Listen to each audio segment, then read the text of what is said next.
जो कि स्टूडेंट मेरे पास क्वेश्चन नंबर 4 है। हमने स्टार्ट किया हुआ है ये चैप्टर नंबर 3 और इसके शॉर्ट क्वेश्चंस हम कर रहे हैं।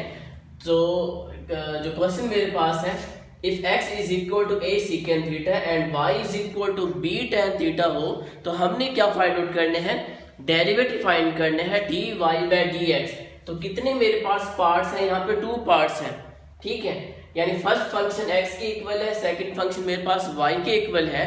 तो हमने ये सीखा हुआ है चैप्टर नंबर 2 में भी और 3 में भी कि जब भी मेरे पास 2 पार्ट्स हो तो वहां पे हमने कौन सा रूल लगाना है, चेन रूल लगाना है, क्योंकि मुझे dy बाय dx चाहिए। लेकिन यहाँ पे 2 पार्ट्स हैं तो दोनों का सबसे पहले क्या लेने हैं, डेरिवेटिव लेने हैं। नाउ क्या कर रहे हैं हम, now differentiate 1 with respect to theta on both side. ये याद रखिएगा, डेरिवेटिव जब आप लेंगे राइट साइड पे जो पार्ट है उसके लिहाज से आपको उसका डेरिवेटिव लेना है। अगर यहाँ पे x होता तो मैं x के लिहाज से लेता, अगर यहाँ पे t होता तो मैं t के लिहाज से डेरिवेटिव लूंगा। तो मैंने इस पूरे फंक्शन का डेरिवेटिव लिए है विद रिस्पेक्ट टू थीटा, ये याद रखिएगा। तो x का यानी इस मैंने फर्स्ट का लेने हैं डिफरेंशिएट 1, तो x का मैंने डेरिवेटिव ले लिया विद रिस्पेक्ट टू थीटा। अब a कांस्टेंट है, जब कांस्टेंट किसी भी वेरिएबल से मल्टीप्लाई होगा तो a बाहर आ जाता है और हम डेरिवेटिव ले लेते हैं किसका, सीकेंट थीटा का, ये याद रखिएगा। Now is equal to a, secant theta का डेरिवेटिव क्या होता है, सीकेंट थीटा का डेरिवेटिव होगा सीकेंट थीटा और tan थीटा। और ये भी मैंने बताया हुआ है कि लास्ट पे सीकेंट के साथ जो उसकी वैल्यू होती है उसका हमने फर्दर डेरिवेटिव लेने हैं। जब मैं थीटा के ही लिहाज से लूंगा डेरिवेटिव तो उसका आंसर 1 आएगा, तो यहाँ पर लेने की जरूरत नहीं है। तो हम कह सकते हैं कि dx ओवर d थीटा का जो आंसर है वो a सीकेंट थीटा और यानी a सीकेंट थीटा और tan थीटा, इसके आगे मैं इसको सोल्व कर ही नहीं सकता। अब सेकंड है मेरे पास, now differentiate 2 with respect to theta on both side, यानी फंक्शन जो 2 है उसका भी मैंने डेरिवेटिव लेने हैं। सो y का डेरिवेटिव ले लिया with respect to theta is equal to b, देखिए कांस्टेंट है ये बाहर आएगा, और tan थीटा का मैंने ले लिया d ओवर d थीटा और tan थीटा, ठीक है। b क्या है, कांस्टेंट, tan थीटा मेरे पास वेरिएबल है। तो इस सूरत में वेरिएबल के साथ अगर कोई यहाँ पे कांस्टेंट मल्टीप्लाई होगा तो हमने डेरिवेटिव से उससे पहले उसको लिखना होगा। तो हम कह सकते हैं कि dy बाय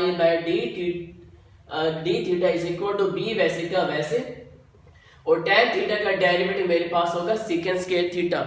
जब मैं थीटा का डेरिवेटिव लूंगा विद रिस्पेक्ट टू थीटा तो आंसर 1 आएगा, तो इसलिए यहाँ पर लेने की जरूरत हमें नहीं है। तो अब देखिए मैंने y का भी डेरिवेटिव ले लिया है और यहाँ पे x का भी डेरिवेटिव ले लिया है। अब हमने क्या फाइंड आउट करना है, dy बाय dx।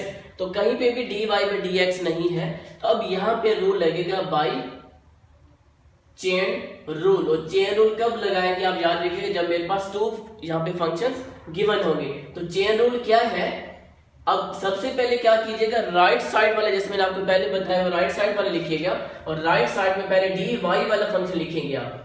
dy की जो नीचे है वो लिख लें d थीटा।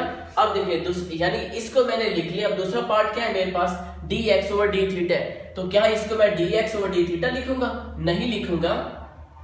जो डिवाइड में पार्ट है वो वैसे का वैसे, यानी ये दोनों बिल्कुल आमने सामने जो होंगे वो बिल्कुल सेम होने चाहिए। और इसके नीचे ये देखिए, इसका मतलब है डी थीटा को मैंने अब ऊपर लिख लिया है और डी एक्स मेरा क्या आ जाएगा, नीचे आ जाएगा।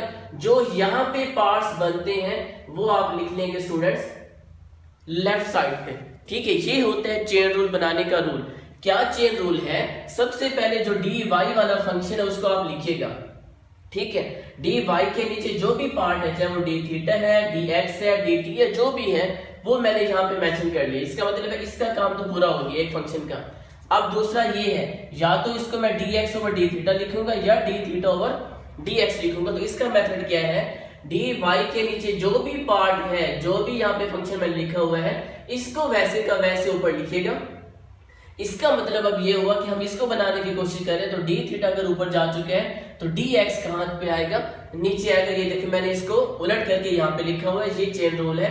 तो जो ये सर्कल मैंने ऐसे बनाया हुआ है, जो ये पार्ट्स होंगे इसको आप कहाँ लिख लेंगे, लेफ्ट साइड पे लिख लेंगे। तो ये मेरे पास होता है chain rule. Now putting the values dy by d theta, क्या आंसर आया था मेरे पास, b secant square theta dot d theta over d x का आंसर तो ये है, लेकिन मैंने इसको क्या किया हुआ है, चेंज किया हुआ है। तो इंटरचेंज जब इसको करेंगे डी थीटा को जब ऊपर डी एक्स को मैं नीचे आऊंगा, यहाँ पे नीचे लेके आऊंगा, तो ये भी वैल्यू क्या हो जाएगी, उलट हो जाएगी। तो इसका लिख सकता हूँ सेकेंड थीटा और tan थीटा। अब आपने क्या करना है, लास्ट पर इसको सिंप्लीफाई करना है, देन वो मेरे पास आंसर देगा। एक सेकेंड थीटा से तो ये इसकी पावर कट होगी, बाकी क्या बचा, b सेकेंड थीटा और डिवाइड पे a tan थीटा। अब ये भी इसका आंसर हो सकता है, लेकिन इसको हम आगे सिंप्लीफाई कर सकते हैं। कैसे, b ओवर a मैंने अलग कर लिया, सेकेंड थीटा, अभी चलिए इसको वैसे का वैसे लिख लिया मैंने, और tan थीटा किसके इक्वल होता है, हमें पता है formula sin theta over cos theta के। हमने ये फॉर्मूलाज ये फर्स्ट ईयर में भी सीखे हुए हैं।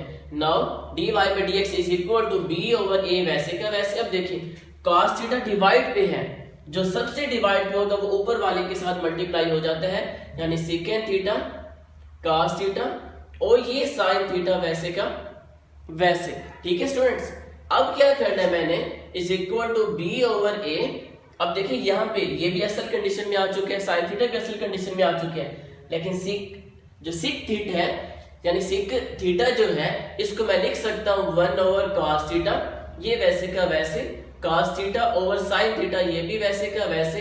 इस cos से ये cos क्या हुआ, कट हुआ, तो मैं कह सकता हूँ कि b ओवर a, बाकी ये यहाँ पे क्या बचा है 1 ओवर sin थीटा, और 1 ओवर sin थीटा किसके इक्वल होते हैं, कोसेकेंट थीटा के इक्वल होते हैं। तो हम कह सकते हैं कि dy by dx is equal to b over a and cosecant theta. तो ये मेरे पास जो पार्ट नंबर 4 है कंप्लीट हुआ है। लास्ट में मैंने क्या किया है, ये इसका आंसर हो सकता था, लेकिन बुक के मुताबिक हमने इसको करना है, जो आंसर मैच होगा वो क्या होगा कि ये tan थीटा ओपन हो गया sin थीटा और cos थीटा के। सिक को अभी मैंने फिलहाल वैसे का वैसे रखा, जो डिवाइड में होता है वो ऊपर वाले से मल्टीप्लाई होता है, ये याद रखिएगा। मैंने मल्टीप्लाई कर लिया, लास्ट पे क्या किया, सिक थीटा को मैंने ओपन कर लिया, सेकेंड थीटा किसके इक्वल होते हैं, 1 ओवर cos थीटा के इक्वल होते हैं, और cos theta over sin theta वैसे का वैसे लिखा। cos से cos जैसे कट हुआ, बाकी बचा 1 ओवर sin। तो 1 ओवर sin का असल जो कंडीशन है वो किसके इक्वल होती है, कोसेकेंट थीटा की, यानी b ओवर कोसेकेंट थीटा के इक्वल होता है। तो ये मेरे पास dy by dx का आंसर है।